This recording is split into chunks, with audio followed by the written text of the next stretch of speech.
que vous allez bien. On se retrouve aujourd'hui pour une nouvelle vidéo et aujourd'hui on va faire la clôture du mois d'avril. Et oui, ça y est, c'est fini, le mois d'avril est donc terminé. Alors on va voir un petit peu donc ensemble tout ce qui s'est passé. On va faire une petite rétrospective en fait de mon mois d'avril. Je vais un petit peu vous expliquer tout ce qui s'est passé, les décisions que j'ai prises, etc.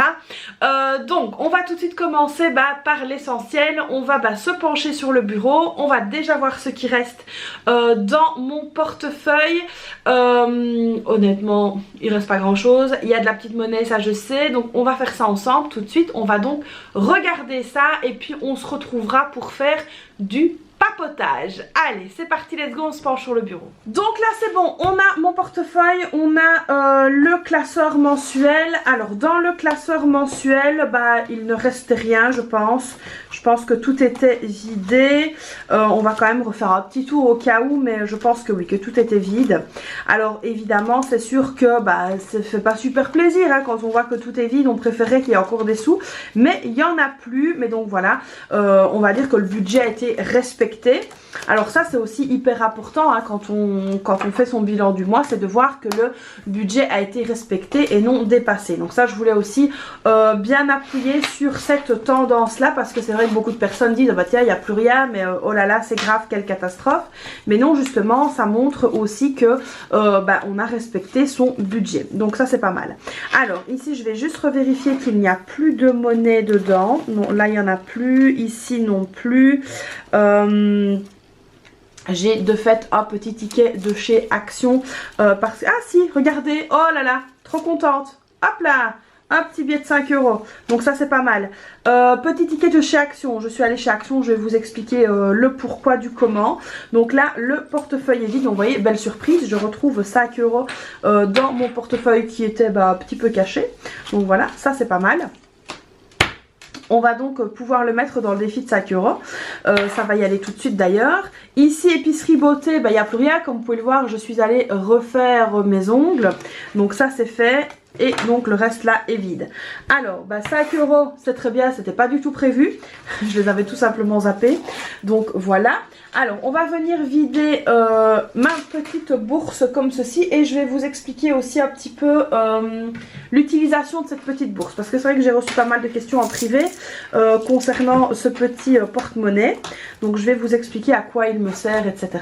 En détail. Alors ici donc j'ai une pièce de 1, donc ça c'est très bien.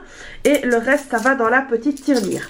Donc on va d'abord venir prendre, vous voyez je l'avais même pas préparé tellement j'étais sûre qu'il n'y avait plus rien du tout. On va prendre le petit... Alors on va venir noter ça, donc une pièce de 1 en plus, donc ça c'est pas mal. On peut tout de suite la mettre dans le petit bocal prévu à cet effet. Voilà, donc ça c'est fait. On vient donc la mettre dedans. Ça c'est fait, donc ça se remplit petit à petit. Comme on peut voir ici dans le petit tracker, ça se remplit, donc ça c'est pas mal. Pareil ici donc au niveau, je vais y arriver, du défi de 5 €, on va venir les ajouter dedans. Franchement je suis trop contente, je ne m'y attendais pas du tout. Donc très belle surprise. Alors aujourd'hui nous sommes le dimanche 28. Et plus 5. Ce qui nous fait 85 €. Donc comme quoi, on avance lentement mais sûrement, mais on avance. Et ça c'est le principal. Donc ça c'est fait. On peut clôturer ceci maintenant. Voilà. Et on va donc venir maintenant disposer cette petite monnaie dans la tirelire. Alors au niveau de la tirelire, donc ça c'est une tirelire que j'ai trouvée sur un site sur Amazon, je crois que vous l'avez pris. On est donc à 15,44 € dedans. Et on va venir donc mettre toute la monnaie. Alors pour info, dans cette tirelire, je mets tout sauf les pièces de 1 et de 2 que je mets donc dans mon challenge. Donc voilà, ici on va venir remplir cette petite tirelire. Voilà.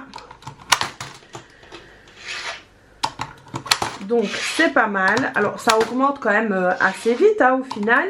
même si ça n'augmente pas de manière fulgurante comme si je mettais les 2 et les 1 dedans. Mais les 2 et les 1, je les mets vraiment à part, comme ça on voit aussi que c'est le petit défi qui vient donc se faire. Alors ici nous sommes à 16,64 €. Donc voilà ici pour cette fin de mois. Donc 5 € dans le défi de 5 €, ça c'est fait. Donc ici évidemment je vais venir déjà remettre, il faudra que je vienne effacer etc.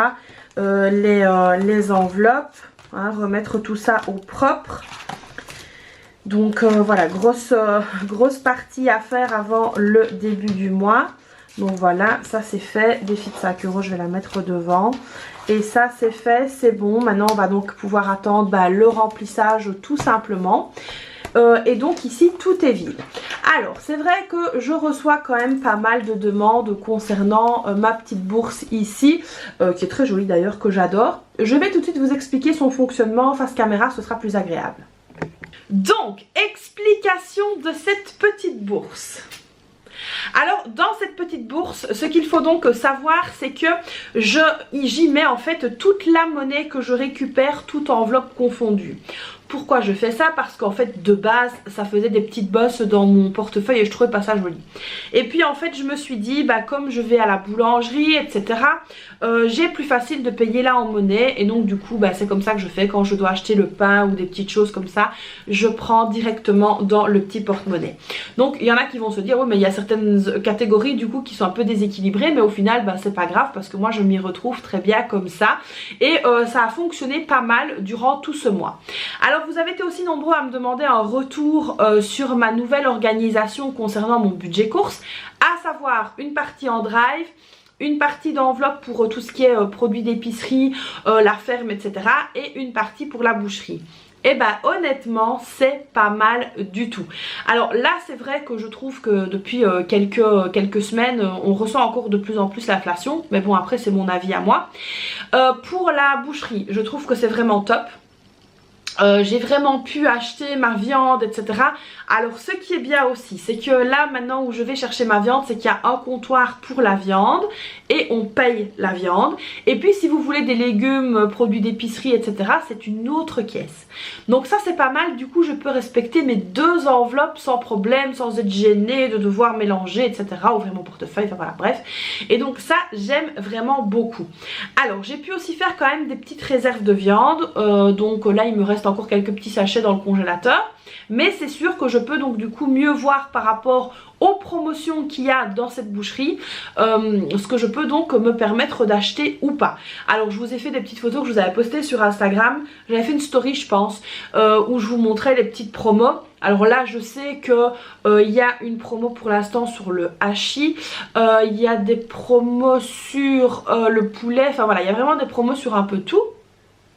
Et donc ça c'est pas mal aussi de pouvoir regarder par rapport aux promos et d'acheter par rapport aux promos, ça fait quand même vachement diminuer la note. Donc c'est pour ça que la boucherie je dois systématiquement prendre la totalité de l'enveloppe avec moi, parce qu'il se peut que j'achète peut-être d'un seul coup les 200 € de viande ou que j'aille en plusieurs fois. Donc il faut toujours que j'aille l'enveloppe avec moi et ça c'est non négligeable parce que sinon je risque de m'en mêler les pinceaux et c'est pas le but. Ensuite pour l'enveloppe épicerie, donc ça je trouve que je l'ai pas mal géré, sauf que je suis allée directement chez Carrefour, donc avec l'enveloppe drive, mais j'ai pris de cette partie là pour aller directement chez Carrefour un jour où tout simplement j'avais pas fait de drive, et en fait j'ai pris vite fait des bananes etc, or que ça normalement ça vient dans l'enveloppe épicerie, tout ce qui est fruits et légumes, mais bon voilà, après c'était pas grave, ça rentrait dans le budget, donc là à ce niveau là pas de souci. Franchement c'est pas mal. Alors ce qui m'a un petit peu plombé, je mets des guillemets ce mois-ci, c'est que là si vous ne le savez pas, mes filles sont parties en vacances. Donc elles sont parties en vacances et donc voilà c'est très très chouette. On avait déjà programmé depuis très longtemps ces vacances, donc voilà là, elles étaient super contentes de partir, c'était le top du top.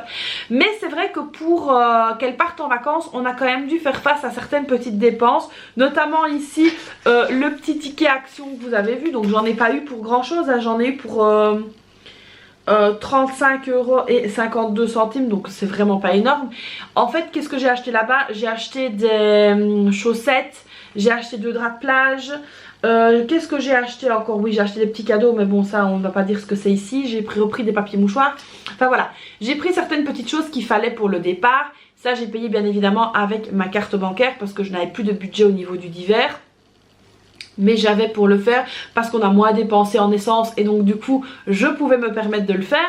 Donc voilà, c'est vrai que j'ai dû quand même essayer de m'adapter un petit peu ce mois-ci. Donc là on a eu la fin du ramadan. Alors concernant la fin du ramadan, j'avais tout simplement oublié le zakat. Alors le zakat, qu'est-ce que c'est? C'est un des piliers fondamentaux de l'islam, c'est-à-dire de faire de donner de l'argent aux pauvres en gros si vous voulez. Et à chaque fin de ramadan on a un zakat à donner. Et en fait j'ai complètement zappé d'inclure ça dans mon budget. Donc ça par exemple c'était une dépense qui n'était pas prévue, donc encore heureux on avait des sous pour le faire, mais c'est vrai que si j'avais pas eu je me serais retrouvée bien embêtée. Donc du coup voilà, j'ai dans mon petit carnet de notes là qui est là, j'ai repris des petites notes et tout ça de ce que je ne dois plus oublier. Le ramadan, comme je vous ai dit, ça nous a coûté quand même pas mal d'argent, ça nous a coûté vraiment beaucoup même. Et donc du coup là on doit faire hyper attention à ce qu'on fait. Alors ici pareil hein, pour les filles etc. Les dépenses pour partir en vacances, il y en a quand même eu pas mal. Donc là aussi on doit quand même faire hyper attention pour les mois à venir et pour les prochaines fois, parce qu'il y en aura encore. On doit un peu mieux se préparer. Donc c'est ça aussi qui a fait que mon mois d'avril ne s'est pas terminé avec des économies de dingue, pas du tout. Mais comme je dis, voilà, il n'y a pas de petites économies. Donc là j'ai retrouvé mon billet de 5, vous avez vu je suis super contente, je l'ai mis de côté. S'il n'y avait pas eu mon billet de 5, c'était pas grave non plus. Donc ça aussi c'est quand même hyper important de ne pas se marteler le cerveau en se disant ouais c'est pas bien, t'as pas mis d'argent de côté, machin, etc. Ce qu'il faut savoir c'est qu'il y a aussi nos vacances, etc. Ce n'est pas parce que je ne vous montre pas combien on met d'argent de côté pour les vacances, que vous n'avez pas une vue sur mes comptes bancaires, que je ne mets pas d'argent de côté non plus. Donc ça aussi je voulais quand même arriver à vous le préciser parce que bah il faut aussi bien se rendre compte que moi personnellement je ne vous montre pas l'entièreté. Donc déjà mon mari lui n'est pas du tout transparent par rapport à son budget, il n'aime pas que je dévoile son salaire, machin, etc. Et il y a des choses qui doivent pour moi rester dans le domaine du privé. Mais en tout cas pour la partie ici qui est la plus importante, hein, je ne vais pas vous le cacher, je trouve qu'on s'est quand même pas mal débrouillé ce mois-ci malgré tous les facteurs de dépenses qui sont arrivés. Le mois prochain, quant à lui, le mois de mai, s'annonce quand même, s'annonce pas mal. Donc ça s'annonce pas mal. Ce qu'il faut savoir, c'est que mon mari et moi, nous sommes deux pour les 2 premières semaines du mois de mai. Et donc là, on va se concentrer vraiment sur l'essentiel. Donc on va faire des courses pour 2, évidemment, et pas pour 4. Donc ça va changer beaucoup la donne aussi. Il y a plein de choses qu'on ne va pas acheter. Voilà, par exemple, les collations, les machins, etc. Nous, ça nous intéresse pas du tout. On va vraiment faire les courses pour nous deux, donc ça va être vraiment des petits budgets. Maintenant c'est sûr que si je vois des bonnes promos pour la viande, etc., je vais acheter la viande, je vais mettre de côté, je vais congeler, ça ne change pas du tout. Mais on va dire quand même que ici on va avoir un budget nourriture beaucoup moins gros. Alors concernant justement aussi mon rééquilibrage alimentaire, je vous en ai parlé en story sur Insta. Je veux vraiment faire 2 semaines de rééquilibrage alimentaire mais à fond les ballons. Donc là j'ai préparé toute une liste de choses que j'ai vu passer sur les réseaux, de plats vraiment spécial rééquilibrage alimentaire. On va avoir avec mon mari 2 ou 3 petites sorties, mais en toute légèreté, je vais dire ça comme ça, rien de fou non plus. On va avoir des petits jours où on va pouvoir se faire un peu plus plaisir. Donc là j'ai préparé, j'ai noté plus ou moins une quinzaine de repas qu'on va se faire. Donc ça va être des choses très saines, beaucoup de légumes, etc. Pour reprendre justement tout doucement mon rééquilibrage alimentaire.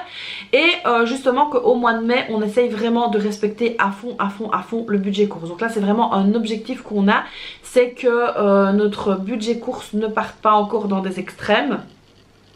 Parce que là c'est vrai que là, les derniers temps il est quand même bien parti dans des extrêmes où on doit faire quand même gaffe maintenant. Mais c'est vrai qu'il y a des choses qu'on va un peu moins acheter vu que les filles ne sont pas là. Donc ça c'est très bien aussi.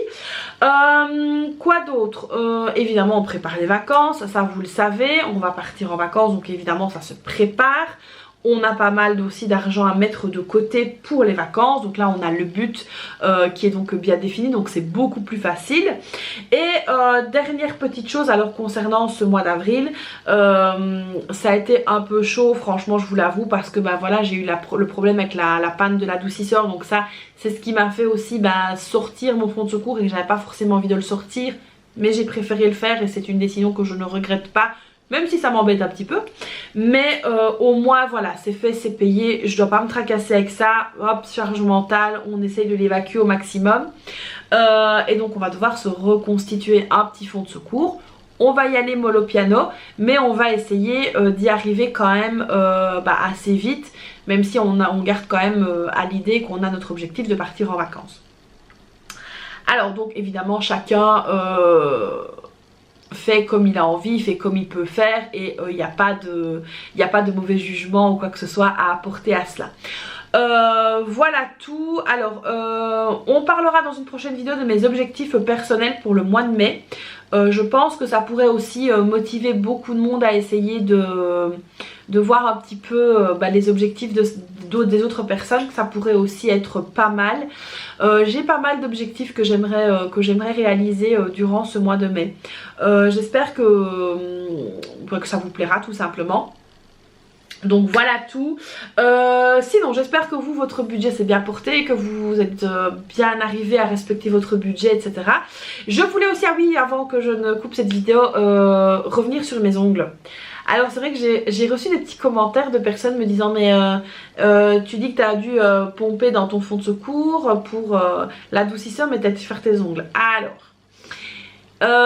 c'était hyper important pour moi, pour mon bien-être psychologique, je vais dire ça comme ça, d'aller refaire mes ongles.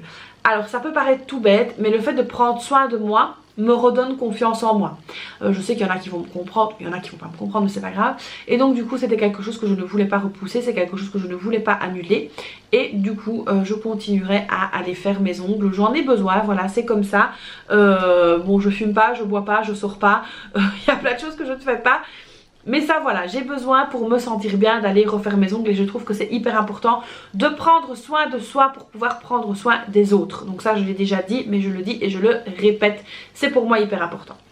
Donc voilà, ici les amis, pour cette vidéo, pour cette clôture du mois d'avril, cap sur le mois de mai, vous allez avoir le remplissage, machin, etc. qui va arriver très très bientôt. J'espère donc que cette vidéo vous aura plu. Alors, comme d'habitude, vous n'hésitez pas à liker la vidéo, je compte sur vous. Likez cette vidéo, abonnez-vous à la chaîne, activez la petite cloche, laissez-moi un petit commentaire. Et puis moi je vous fais donc plein de bisous et je vous dis à très vite pour une prochaine vidéo. Bye bye!